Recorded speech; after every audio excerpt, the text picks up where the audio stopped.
kushughulikia roho iliyokaa nyuma yako.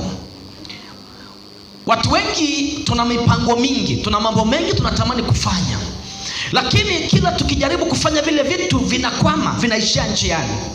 Sasa usipojifunza kushughulikia vilivyojificha kwenye ulimwengu wa roho, huwezi ukapiga hatua. Kwa sababu ukiona kuna vitu unaviendea halafu haviendeki, havisogei, maana yake yuko anayekushughulikia kwenye ulimwengu wa roho. Sasa kama hautapata mafunuo ya kushughulikia vinavyokuzuia kiroho, kimwili utabaki miaka yote huko pale. Na leo nataka, kama umekuwa mtu wa kupanga mipango vinaharibika njiani, nataka nikakuombee leo, na kupitia neno la leo Bwana akawachilia uwepesi na waliokaa nyuma yako kukuvuta nyuma wakakuachie kwa jina la Yesu aliye hai. Sema basi amen. Pambana visivyoonekana. Kila tatizo linaanza katika ulimwengu wa roho.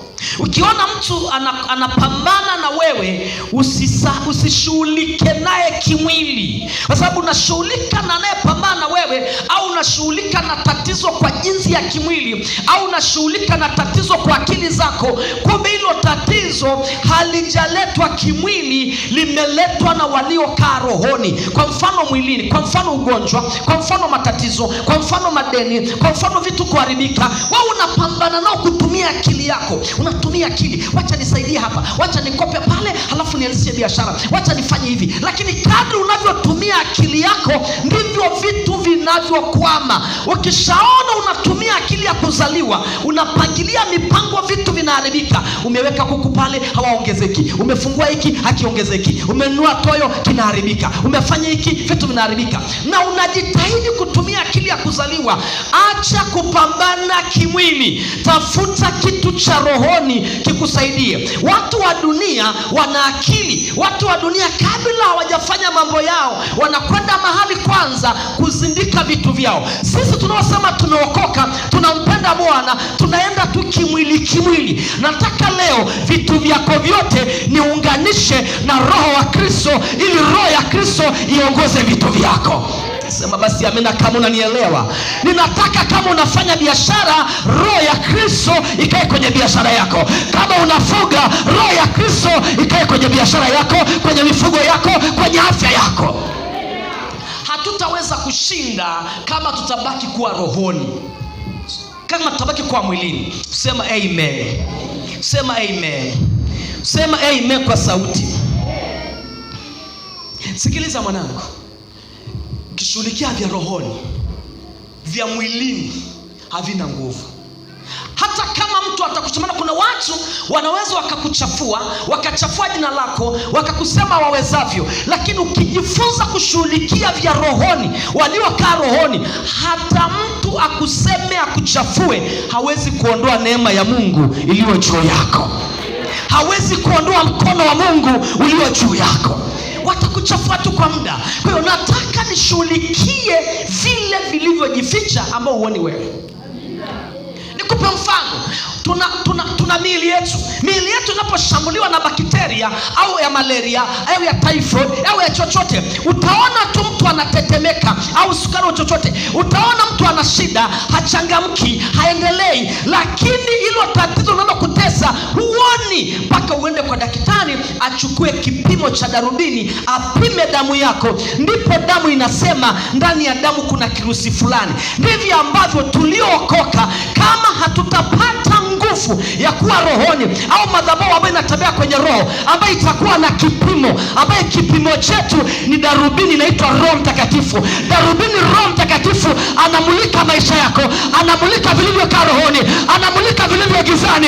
Alafu tunakwenda kuachilia poison ambayo ni damu ya Yesu. Tunakwenda kuua vidudu vinavyokula maisha yako, vinavyokula uchumi wako, vinavyokula hatua zako. Mtu mmoja apige kelele, sema kila mdudu anayekula maisha yangu, anayekula uchumi wangu, darubini Roho Mtakatifu yuko hapa, atakwenda kung'oa kila mdudu. Mtu mmoja apige kelele, ikiwa ni wadudu wa mauti, ikiwa ni wadudu wa HIV, ikiwa ni wadudu wa kuharibika kwa vitu, ikiwa ni wadudu wa kuharibu kazi, nataka kazi ikashanue, nataka baraka zikaonekane, nataka vitu vyako vikafufuke. Kila mdudu anayekula maisha yako, ninatangaza wadudu wafe.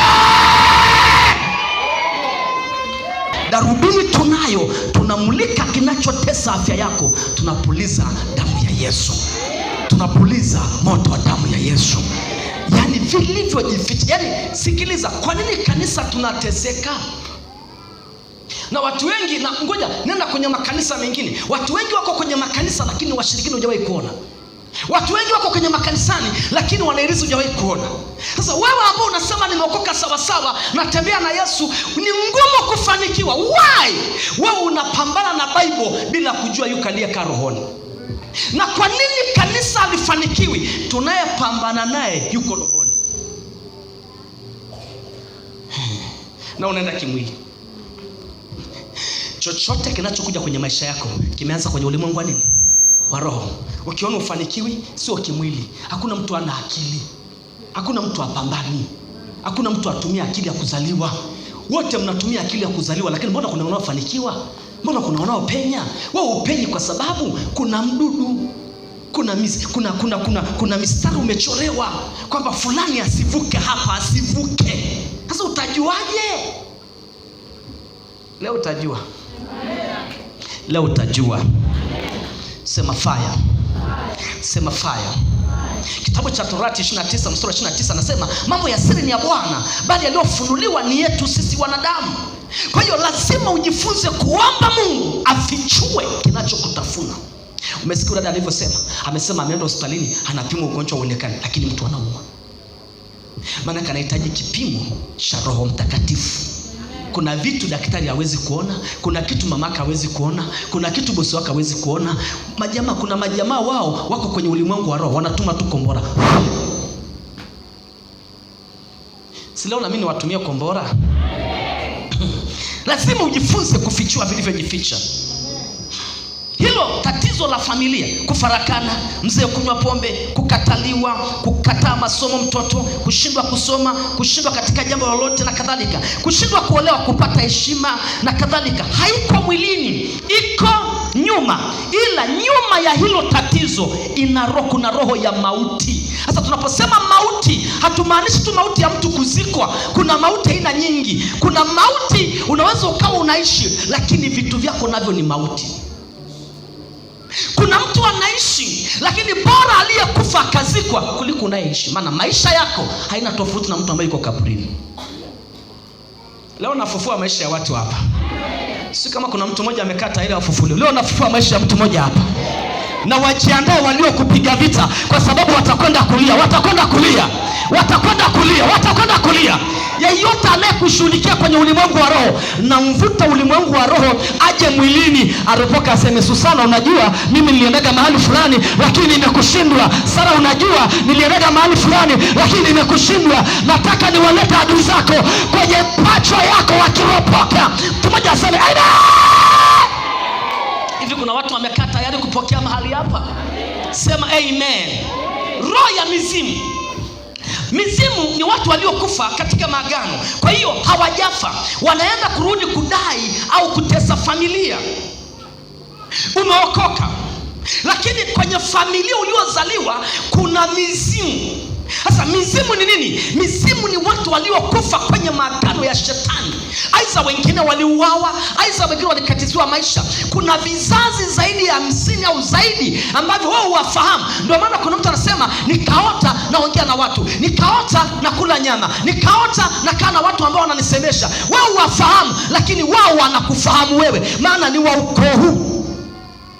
na wewe umekuja umeokoka, unasema Yesu ni Bwana. Katika ulimwengu wa roho wanachora mstari kwamba Helen, mwisho wenu wa kufanikiwa kwenye familia ni hapa. Mume wako ana agano kwenye familia, haruhusi mtu kujenga nyumba kwenye familia, haruhusi mtu kununua gari, na akinunua, angalia, kuna watu mlipoanza tu maisha mkajenga, ukashangaa ukaporomoshwa mpaka chini. Kuna watu mlikuwa na ndoto ya kufanya vitu vikubwa, ulipojitahidi tu kuchukua hatua, unashangaa umepigwa mpaka chini. Kwamba unajiuliza kitu gani kimetokea? Kuna mpaka umechorwa kwamba umevuka miiko, umevuka mistari yetu. Kwenu hakuna mtu anatakiwa kusomesha mtoto na unasomesha watoto. Mstari unasema wakisoma haitakiwi, na kwa sababu mwokoko una siri hii, unapambana ya kusomesha, wanapiga uchumi, wanapiga ndoa, wanapiga kona zote. Nataka leo nivunje boda zote. Nataka leo nivunje boda ya wachawi, nivunje boda ya mizimu, nivunje boda ya kuzimu. Mtu mmoja apita aende level ya baraka.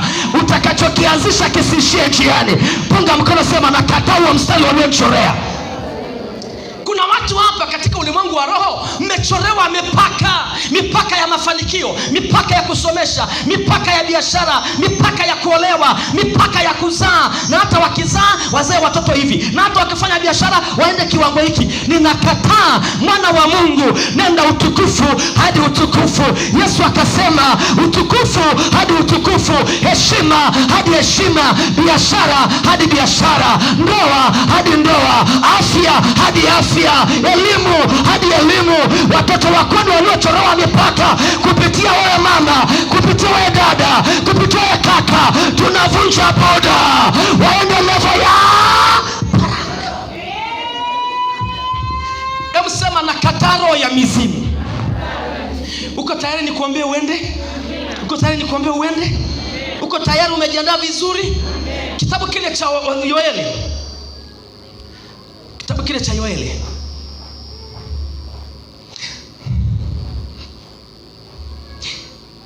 Yoeli 3:9. Ukisoma hii habari, anasema makutano makubwa katika bwana la kukata maneno. Lakini kuna mstari pia anasema amsheni imani za mashujaa, amsheni watu wangu. Alafu anasema aliye dhaifu na aseme mimi ni hodari. Nataka leo mwanangu, uliyetangaziwa hautavuka, hautajenga, hautabarikiwa, hautakuwa mtu wa maana, hautazaa, hautaolewa, inuka leo kishujaa, noa imani yako, sema mimi ni shujaa. Jitie moyo kwa Bwana. Watangazia waliokuzuia, waambie mimi ni shujaa na hakuna atakayenizuia.